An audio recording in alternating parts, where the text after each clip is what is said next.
Any sufficiently advanced technology is equivalent to magic. That is a quote by author Arthur C. Clarke. 7 million years ago, our ancestors would have thought our vision of technology today was magic.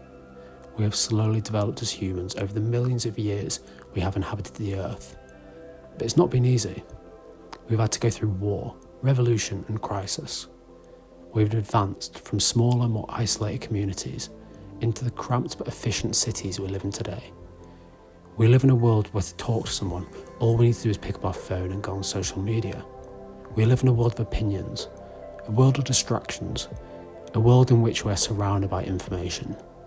Some people may say we are more connected than ever, but has all this connectivity made us more alone than ever before? So I set out to find my own personal answer to this question. I did this because I wanted to be present in life, even if only for a month. I did this to distance myself from the approval of likes and upvotes, to stop the distractions and make the most out of the life I have, not the life I presented on social media. I wanted to take time to be the best I could be. To do this, I wanted to set myself a challenge to delete all my social medias. So this is how I got on. Alright, so the time is just over 8 o'clock. It's just been about 8 hours since I deleted my social media. I've just woken up and it feels so weird to not just go on my phone and go on Instagram or something, just scroll down Instagram. I think I've been doing that for so long, or just like Snapchat or something, or just like send my Snapchat streaks to my mates or something. So yeah, like it's gonna be good, I think. I'm really excited, to be honest, just to see like what happens from it and see what I learn and see where I find room to like progress in the future. Yeah, I'm a bit worried about my day today though. Like what am I gonna do all day? 'Cause I'm so used to just sit on my phone all day that I don't know.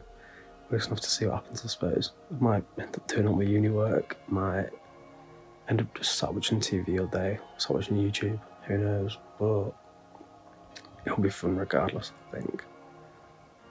One of the biggest things I said was that I wanted to be more present in life. I wanted to make the most out of the life I had.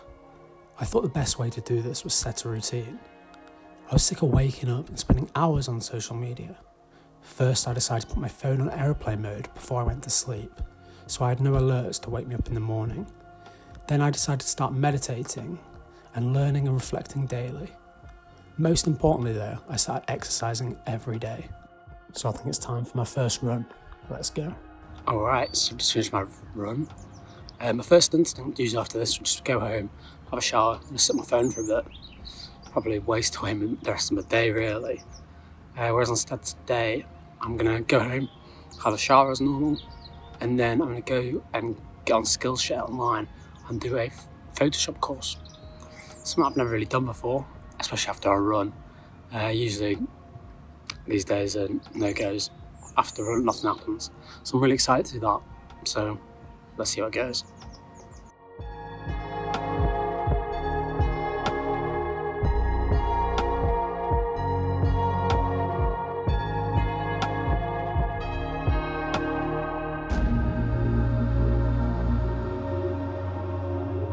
During these 2 weeks, I've seen a major upturn in not only my physical health, but also my mental health. This, coupled with the increase of work I've been doing, has led to me living a more stress-free life. For the first time, I actually feel ahead. Uni work is going great, exercise is hard but rewarding, and the self-reflection and learning I'm doing is making me more positive. I feel not only myself becoming better and stronger, but also a lot happier. Alright, so it's been 2 weeks now, I think, without social media, and it's been going alright, to be fair, so far. It's crazy to think how my life revolved around it before, really. So just from going to spending like 12 hours a day on my phone, 12-14 hours, to spending like 3 or 4 really, and just doing that to like text a few people, look at random apps like sport, check the news, nothing exciting. so far there's not really been too like many negatives of it. The only negative that I really can think of on the top of my head is not speaking to a lot of my friends every day. Sometimes I worry that they don't really understand why I'm doing what I'm doing. And obviously you go from speaking to them like every day to maybe speaking to them like once a week, once every 2 weeks, which is it's a big difference. And it's a weird one.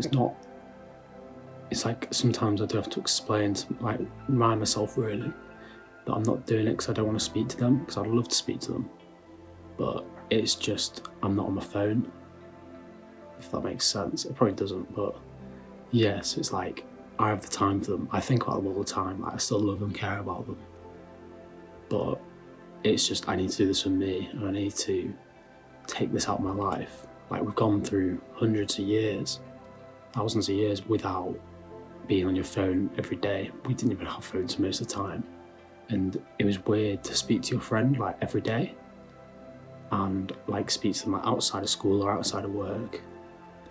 And then so we've come in like past 20-30 years, it's become normal to speak to them every day, and I think it should become more normalised to kind of take yourself away from the situation sometimes, maybe when you're not ready for it, or maybe if you just need a break. This is something I've been putting off for the past 21 days, ever since I started this challenge. I promised to myself that I'd do it, so here it is, my first ever cold shower.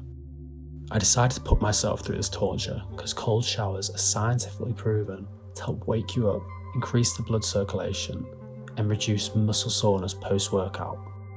After my shower, I decided to delve deeper into the subject and research the facts about the impact of social media on the brain. So here's what I found. As humans, we have always been creatures that have thrived in companionship and social interaction. The strength of these connections often impact our mental health. Having strong social connections can help reduce stress and boost self-worth. It requires in-person contact, which triggers the dopamine and serotonin hormones, which help alleviate stress and make you healthier, both physically and mentally.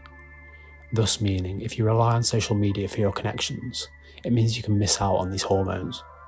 There have been multiple studies into the strong link between social media and the risk of mental health illness. Social media can bring about negative influences such as inadequacy about your life, fear of missing out, isolation, cyberbullying, and self-absorption. Social media is a great tool to build and maintain connections, but it can never be used as an alternative to social interactions. So 30 days ago, I started the challenge of deleting my social media. Before day one, I was super anxious about this. I didn't know where I'd go. I didn't know if I'd even enjoy it. Having gone through the process now, I'm so grateful for doing it, and how much I did enjoy it, and how much it's put my life in perspective. I've gone from being not too busy, but still doing nothing with my day, to being super busy, but still having all the time in the world, it seems. I've gone from not really appreciating life as I should, to loving it in a completely different way, a way that I've not really had since I went travelling. This isn't just a thing that's going to end now. Now the 30 days are up, I'm not just going to go back to how I was before and use social media 10 or more hours a day. This is something I've enjoyed, and I'm going to continue doing until I find a reason not to. So this isn't the end. It may not end today, it may not end next week, it may last a few more months, it may last years, it may last a lifetime, who knows. But what I do know is social media, nah, not for me.